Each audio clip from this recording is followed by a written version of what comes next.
Aujourd'hui, nous allons faire la connaissance pas d'un illustrateur, même si on va parler de bande dessinée, mais on va faire la connaissance d'un designer graphique. C'est comme ça qu'il parle de son travail. Il s'agit d'Édouard Court. Bonjour. Bonjour. On va parler avec vous de la sortie de l'intégrale d'une bande dessinée qui a commencé à sortir en 2012 avec le tome 1 et qui s'appelle Héraclès. C'est chez Akileos. C'est une bande dessinée que vous avez en charge vous-même pour le dessin et pour l'histoire. J'aimerais tout d'abord, avant de parler de cette bande dessinée, que vous nous parliez de votre travail. Pourquoi designer graphique et pas illustrateur? Alors, eh bien, tout simplement parce que designer graphique, c'est le nom de la formation que j'ai fait et de ce que je suis professionnellement, en tout cas en termes de diplôme. Et aussi parce que c'est une appellation que j'aime bien, même si qui finalement elle est un peu fourre-tout, c'est autant son défaut que sa qualité. C'est-à-dire comment quand on dit illustrateur ou auteur de BD ou graphiste, voilà, on se catalogue dans un type de métier, alors qu'au final, designer graphique regroupe tout ça et dit bah je travaille sur de l'image, de la composition d'image, de la narration par l'image, et puis voilà. Et du coup, ça peut être sous plein de formes. Donc vous avez un parcours qui a commencé par le graphisme et vous vous êtes tourné vers la bande dessinée, ou vous avez commencé par la bande dessinée et vous y êtes revenu pour Héraclès?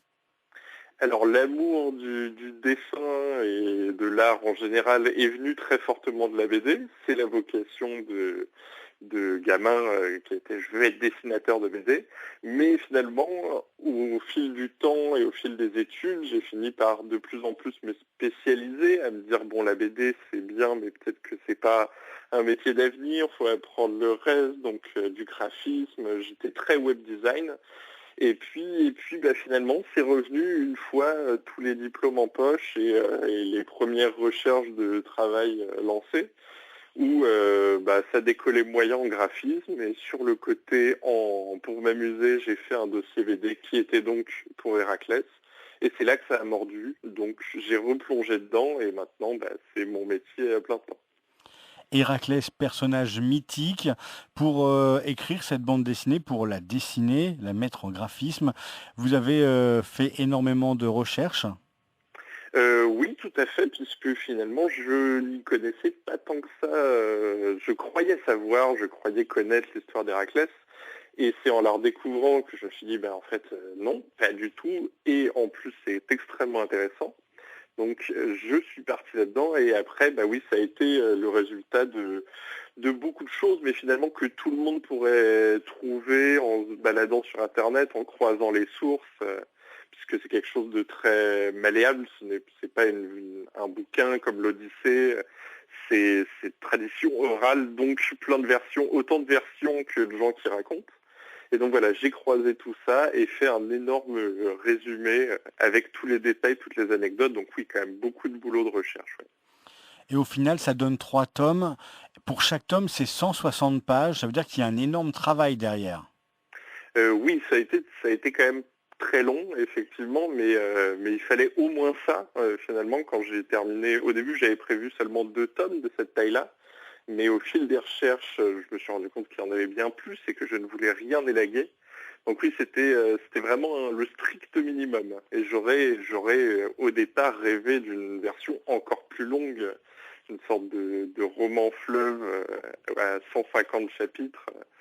Mais voilà, là c'était quand même ce qu'il fallait pour raconter non seulement les grandes lignes, mais aussi les petites histoires qui au final sont peut-être les plus intéressantes.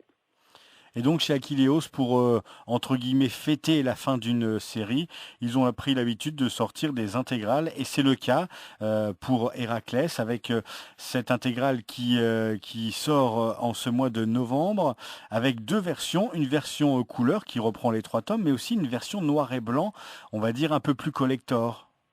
Tout à fait, oui, un peu plus collector, finalement qui est peut-être plus destiné aux amoureux du dessin, puisque ça enlève quasi toute la couche numérique qui est celle de la couleur, des textures, donc quelque chose de plus brut encore. L'idée était d'avoir quelque chose d'intéressant pour ceux qui ont déjà les 3 tomes originaux, Et puis aussi, voilà, pour ceux qui sont plus dans la technique, qui ont envie de voir le dessin. Et donc ça fait un gros tome de plus de 400 pages.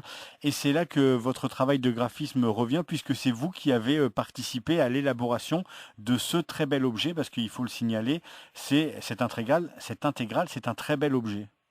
Eh ben merci. Et effectivement, oui, à chaque fois, finalement, le travail sur les couvertures fait partie finalement de mes premières fonctions.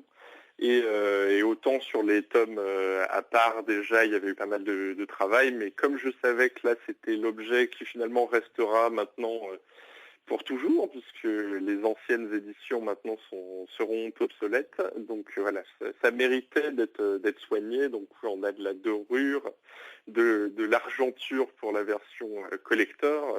Donc, c'était important pour moi d'en faire un objet périn voilà, qui donne une belle image du tout. Revenons à ce personnage Héraclès, donc ce personnage mythologique. En préparant cette interview, vous me disiez que, c'est moi qui vous disais que j'avais trouvé que les premières planches du tome 1 étaient très épurées au niveau du dessin, au niveau du personnage, des personnages qui sont un peu carrés, les nez pointus. Et vous me disiez que ça suit l'histoire d'Héraclès en fait, et qu'au fur et à mesure des pages, il y a une évolution graphique. Oui, tout à fait. Alors finalement, ça, c'est plus dû au fait que j'ai réalisé les pages dans l'ordre. Donc finalement, entre la page 1 du tome 1 et l'ultime page du tome 3, il y a eu finalement 4 ans de pratique de dessin entre les deux. Donc forcément, ça devient mieux construit, ça devient plus concret. Et je trouve que c'est pas un défaut, puisque finalement, on suit la construction d'un personnage. Et c'est très intéressant de voir aussi justement que finalement qu'il est de plus en plus solide, qu'il est de plus en plus concret, c'est vraiment le mot. Alors, comme vous êtes designer graphique, vous ne faites pas que de la bande dessinée. Vous partagez votre passion avec d'autres personnes sur d'autres projets, comme le jeu vidéo, comme d'autres BD dans d'autres thèmes. C'est une vraie volonté de pouvoir participer à plein de choses.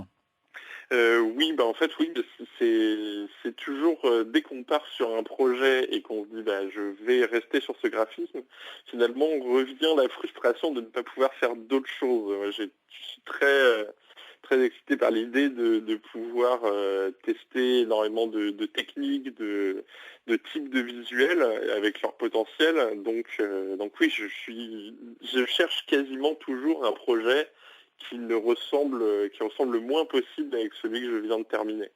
C'est vraiment ça qui m'intéresse et qui finalement est le plus gros reste de ma formation de graphiste, c'est-à-dire cette idée de charte graphique, de qu'est-ce que je raconte, qu'est-ce que je veux faire passer comme idée, et du coup quel type d'image va le mieux avec. C'est la partie toujours moi qui m'amuse le plus à la base. Et du coup, on invite les gens qui nous écoutent à jeter un œil du côté de O-Sensei, qui est aussi chez Akileos, qui propose une plongée dans la vie et la philosophie du fondateur de l'aïkido. C'est ça, hein, c'est aussi la BD Oui. pour laquelle vous participez. Tout à fait, plus que participer, c'est comme Héraclès, il y a de l'existant à la base, il y a une histoire, mais c'est moi qui m'en suis chargé. Et donc là, pour le coup, beaucoup plus sérieux, beaucoup plus japonais aussi, mais une histoire tout aussi fascinante. Finalement, si on devait donner un point commun entre ces deux BD, c'est que les deux parlent du guerrier et du rôle d'un guerrier qui serait particulièrement talentueux, quelle est sa voie, qu'est-ce qu'il doit faire. Donc finalement, l'aïkido, c'est la version plus pacifiste et plus réussie de l'histoire d'Héraclès.